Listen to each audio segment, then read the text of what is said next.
किसान भाइयों, आज का यह वीडियो हमारे चैनल के इतिहास का सबसे महत्वपूर्ण, सबसे गहरा और शायद सबसे ज्यादा आंखें खोलने वाला वीडियो होने वाला है। आज हम खेती की किसी तकनीक, किसी मशीन या किसी खाद के बारे में बात नहीं करेंगे।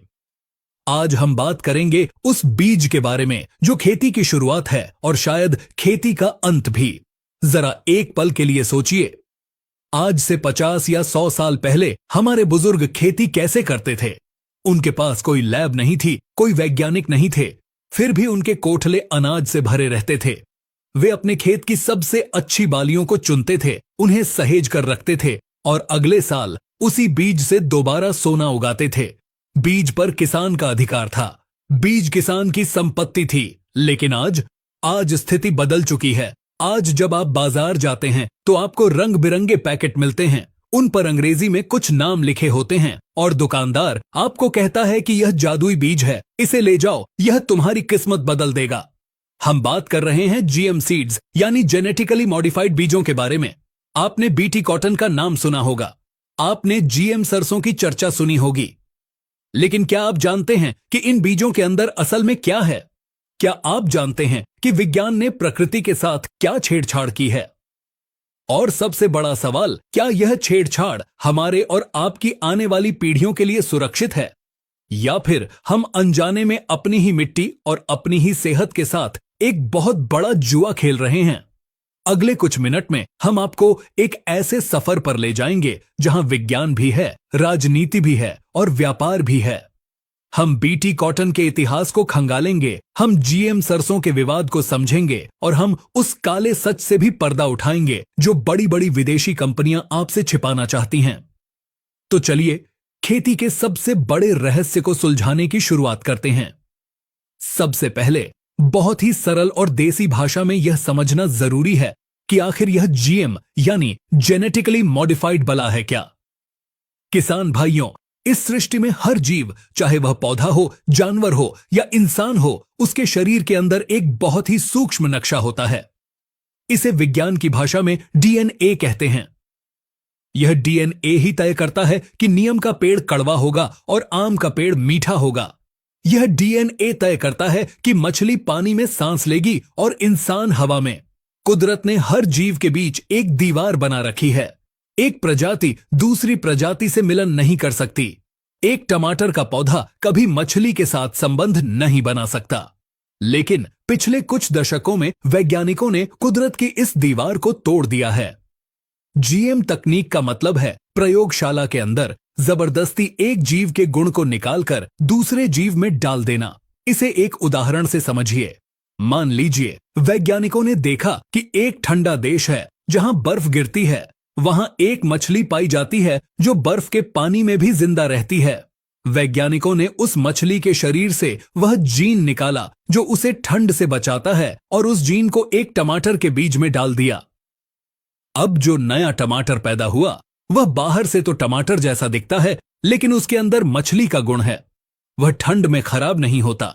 इसे कहते हैं जीएम बीज, यानी ऐसा बीज जो भगवान ने नहीं, इंसान ने लैब में बनाया है।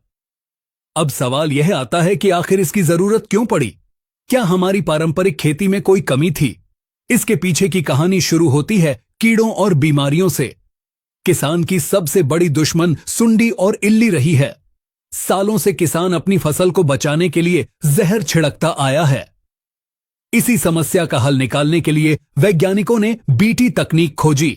भारत में जीएम बीजों का प्रवेश द्वार कपास यानी नरमा की फसल से खुला।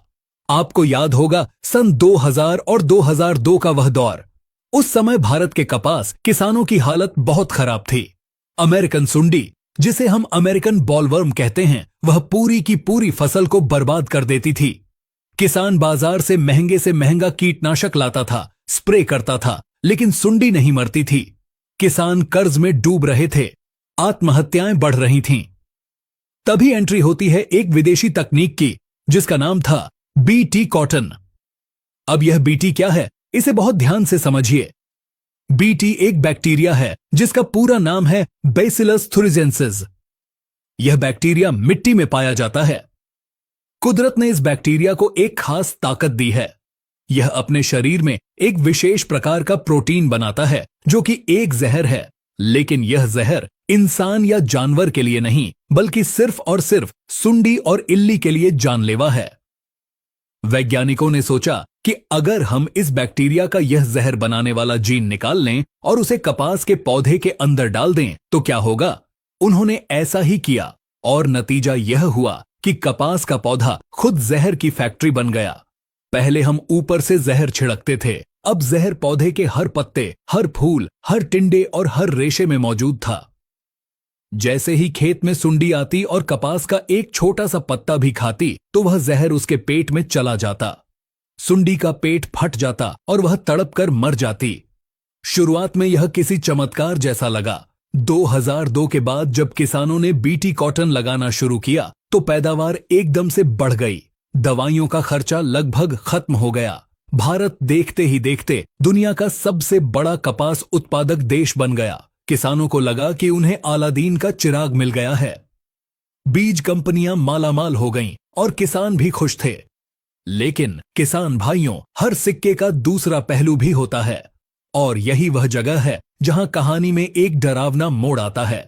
प्रकृति को आप कभी भी पूरी तरह नहीं हरा सकते। जीव विज्ञान का एक नियम है अनुकूलन, यानी ढल जाना।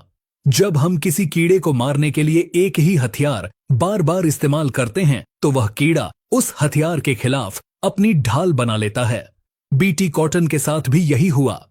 शुरुआत के 5 से 10 साल तो बहुत अच्छे निकले, लेकिन फिर खबर आने लगी कि बीटी कॉटन पर भी सुंडी का हमला हो रहा है। अमेरिकन सुंडी तो गायब हो गई, लेकिन उसकी जगह एक नई और ज्यादा खतरनाक दुश्मन ने ले ली, गुलाबी सुंडी यानी पिंक बॉल वर्म।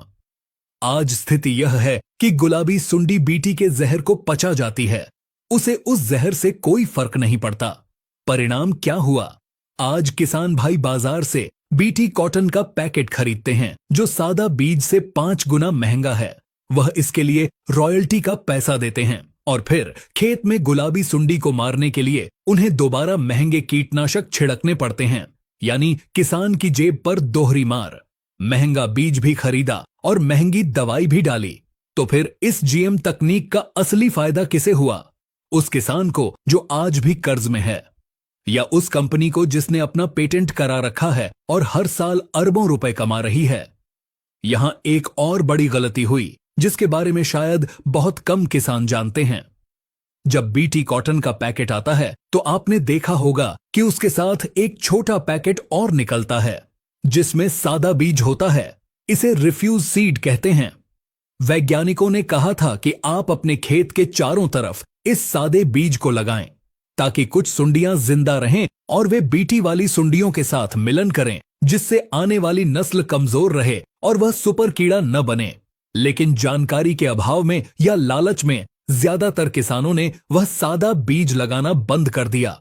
उन्होंने सोचा कि हम सादा बीज क्यों लगाएं, उससे तो पैदावार कम होगी, और यही हमारी सबसे बड़ी भूल साबित हुई। इसी कारण से कीड़ों ने इतनी जल्दी बीटी के खिलाफ ताकत हासिल कर ली। अब तक हमने बात की कपास की। कपास एक रेशे वाली फसल है, इसे हम खाते नहीं हैं, इसीलिए इसका विरोध थोड़ा कम हुआ। लेकिन अब जो खतरा हमारे सिर पर मंडरा रहा है वह है खाद्य फसलों में जीएम का आना। सरसों, बैंगन, मक्का, सोयाबीन। जरा सोचिए, जिस तकनीक में बैक्टीरिया का जीन डाला गया है, अगर वह जीन हमारे भोजन में आ जाए तो हमारे शरीर पर क्या असर होगा? यही वह सवाल है जिस पर पूरी दुनिया के वैज्ञानिक बंटे हुए हैं। एक पक्ष कहता है कि यह बिल्कुल सुरक्षित है, हमने कई टेस्ट किए हैं। अमेरिका में लोग सालों से जीएम मक्का और सोयाबीन खा रहे हैं, उन्हें कुछ नहीं हुआ। लेकिन दूसरा पक्ष, जिसमें कई बड़े डॉक्टर्स और पर्यावरणविद शामिल हैं, उनका कहना है कि हमें जल्दबाजी नहीं करनी चाहिए। उनका तर्क है कि जब हम जीएम खाना खाते हैं तो हमारे शरीर में नए तरह के एलर्जेंस जाते हैं। इसका दीर्घकालिक असर 20 या 30 साल बाद पता चलता है।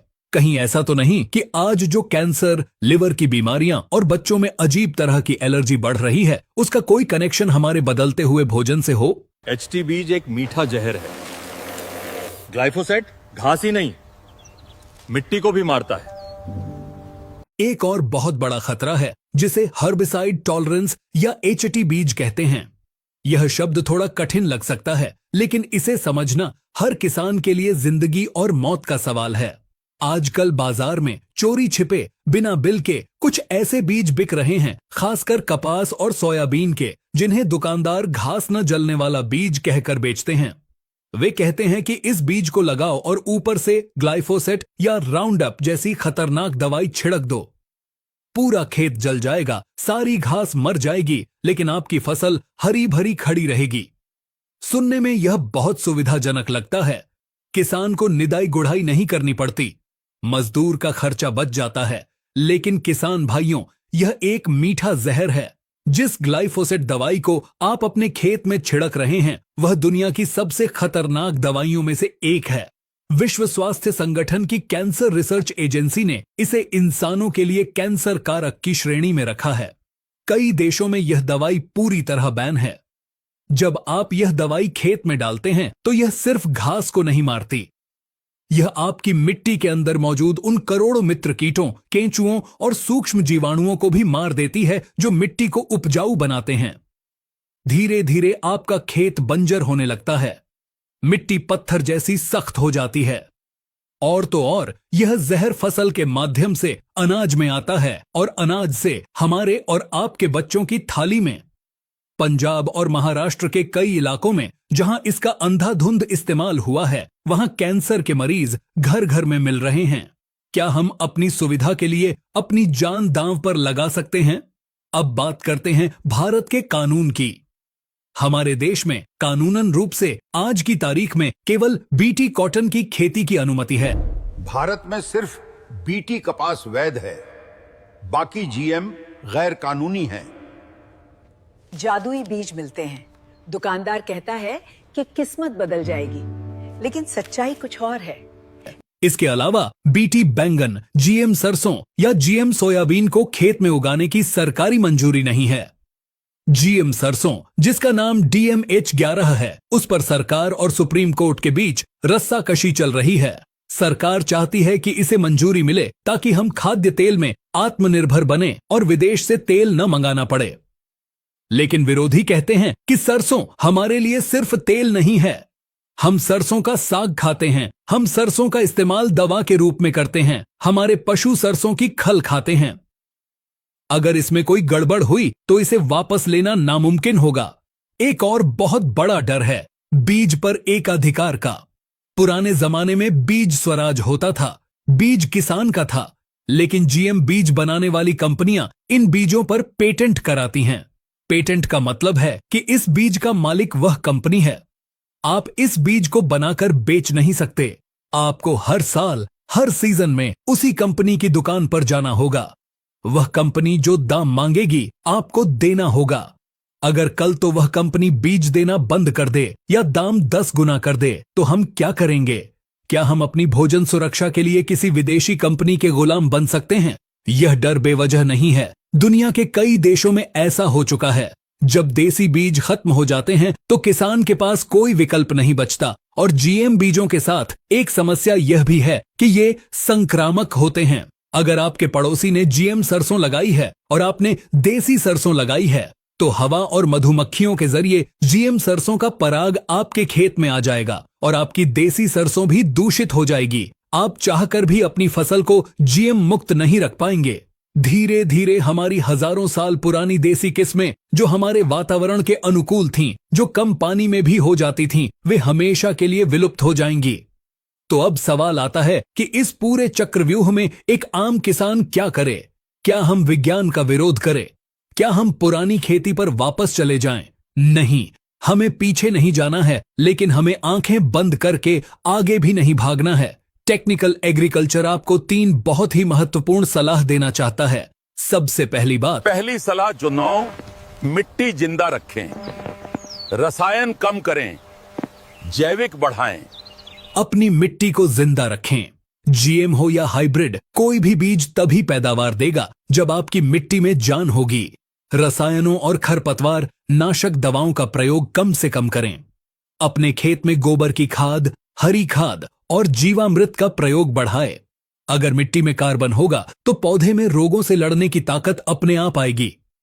दूसरी सलाह पत लें, बीज बचाइए। जिसके पास बीज है वही राजा है। बीजों के मामले में आत्मनिर्भर बने। यह मुश्किल है लेकिन नामुमकिन नहीं। अपने खेत के एक छोटे से हिस्से में, चाहे वह आधा बीघा ही क्यों ना हो, अपनी पुरानी देसी किस्मों की खेती जरूर करें। उन बीजों को बचा कर रखें। उनसे अपना बीज बैंक बनाएं। याद रखिए, आने वाले समय में जिसके पास अपना बीज होगा वही असली राजा होगा। हाइब्रिड और जीएम बीज आपको पैदावार दे सकते हैं, लेकिन वे आपको आजादी नहीं दे सकते। तीसरी और सबसे जरूरी बात, तीसरी सलाह जागरूक बनिए। बिना बिल बीज मत खरीदिए। जागरूकता। दुकानदार के कहने पर कोई भी ऐसा बीज न खरीदें जिसका कोई पक्का बिल न हो। चोरी छिपे बिकने वाले एचटी कॉटन या सोयाबीन के बीजों से दूर रहें। ये बीज थोड़े समय के लिए आपको फायदा दे सकते हैं, लेकिन ये आपकी मिट्टी को हमेशा के लिए बर्बाद कर सकते हैं। और गैर कानूनी बीज लगाने पर अगर फसल खराब होती है तो सरकार या कंपनी से आपको 1 रुपया भी मुआवजा नहीं मिलेगा। किसान भाइयों, जीएम तकनीक विज्ञान का एक बहुत बड़ा आविष्कार है। इसमें कोई शक नहीं कि इसमें संभावनाएं हैं। भविष्य में शायद ऐसे बीज आएं जो कम पानी में हो जाएं या जो खारे पानी में भी खेती कर सकें। लेकिन जब तक यह साबित नहीं हो जाता कि ये बीज हमारी सेहत और पर्यावरण के लिए 100% सुरक्षित हैं, तब तक हमें सावधानी बरतनी होगी। खेती सिर्फ मुनाफे का धंधा नहीं है। खेती एक जिम्मेदारी है, पूरे देश का पेट भरने की जिम्मेदारी। और यह जिम्मेदारी तभी पूरी होगी जब हमारा अन्न शुद्ध होगा, हमारी मिट्टी पवित्र होगी और हमारा किसान स्वतंत्र होगा। यह चर्चा बहुत लंबी हो सकती है, लेकिन आज के लिए इतना ही।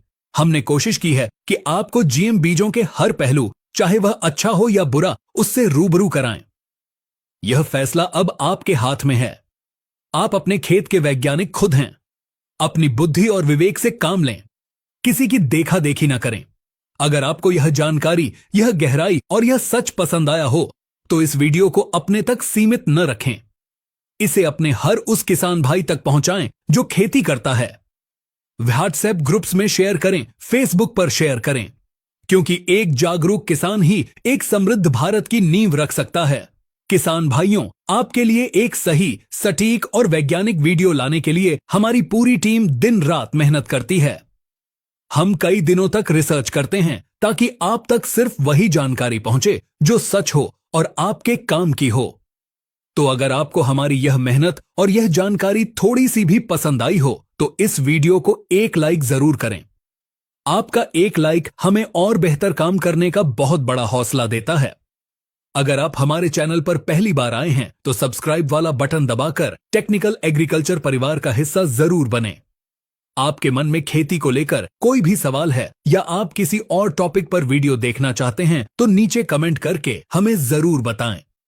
हम आपके हर कमेंट को पढ़ते हैं। और हां, खेतीबाड़ी से जुड़ी छोटी छोटी मगर महत्वपूर्ण अपडेट्स और रील्स देखने के लिए आप हमें फेसबुक और इंस्टाग्राम पर भी फॉलो कर सकते हैं। वहां भी हम बहुत ही शानदार जानकारी शेयर करते रहते हैं। लिंक आपको नीचे मिल जाएगा। जल्द मिलेंगे एक नई जानकारी के साथ। तब तक के लिए अपना और अपनी फसलों का ख्याल रखें। जय जवान, जय किसान। नमस्कार।